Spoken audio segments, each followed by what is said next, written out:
সত্যি বলতে গেলে এই সিনেমা দেখে মজা এসে গেছে। হ্যাঁ, নতুন হিন্দি সিনেমা দ্য গ্রেট জ্ঞান সুপারহিরো, যেটি এই সপ্তাহে রিলিজ হয়েছে।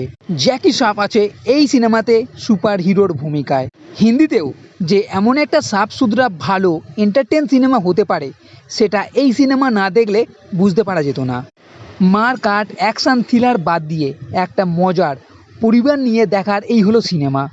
জ্যাকি শ্রফ আছে দাদুর ভূমিকায়। তার যে নাতি মনোজ স্কুলে তার বন্ধুদের বলে তার দাদু হচ্ছে সুপার হিরো, এলিয়েনদের সঙ্গে লড়াই করে বিভিন্ন গ্রহে যায়। ব্যাস, এই দাদুকে দেখার জন্য আর একে নিয়েই তৈরি হচ্ছে নানান সব মজাদার সিকোয়েন্স, নানান সব প্রশ্ন। এই দাদু কিন্তু সত্যই সুপার হিরো, তার দাদুর কাছে সুপার পাওয়ার আছে কিন্তু লুকোনো। এদিকে এলিয়েন আবার পৃথিবীতে অ্যাটাক করতে আসছে, এই দাদু পারে বাঁচাতে, কিন্তু কিভাবে? আর এই যে শক্তি সেটা বাইরে আসবে কিভাবে, আর কীভাবেই বা শক্তি পেল? এখানে মজার বিষয় হলো বাচ্চাদের তো বলা যাবে, কিন্তু যারা 18 বছরের বেশি তাদের বলা যাবে না, তাহলেই এই শক্তি চলে যাবে। এর আগে কি হবে তার জন্য দেখে ফেলুন এই সিনেমা। প্রথমেই বলি, এই সিনেমা আমার দুর্দান্ত লেগেছে। বাচ্চাদের নিয়ে এই সিনেমা তৈরি, তাই বাচ্চাদের এই সিনেমা বেশ ভালো লাগবে।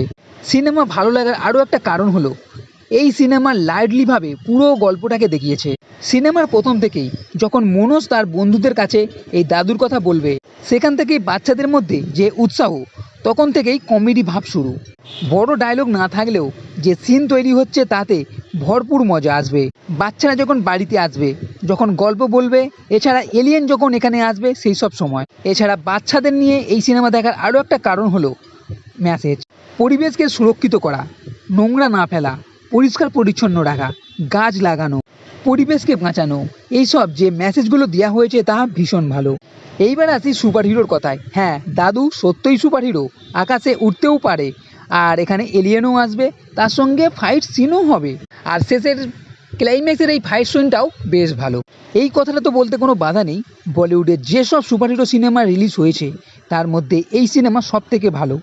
কোনো সময় আপনাকে বোর করবে না এই সিনেমা, সবসময় একটা হাসি হাসি ভাব থাকবে এবং পুরো সিনেমা আপনাকে মজিয়ে রাখবে।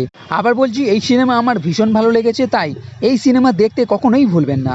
তো এই ভিডিওটি যদি ভালো লেগে থাকে তাহলে লাইক করো, কমেন্ট করো, শেয়ার করো, আর এই চ্যানেলটি সাবস্ক্রাইব করতে কখনোই ভুলবেন না।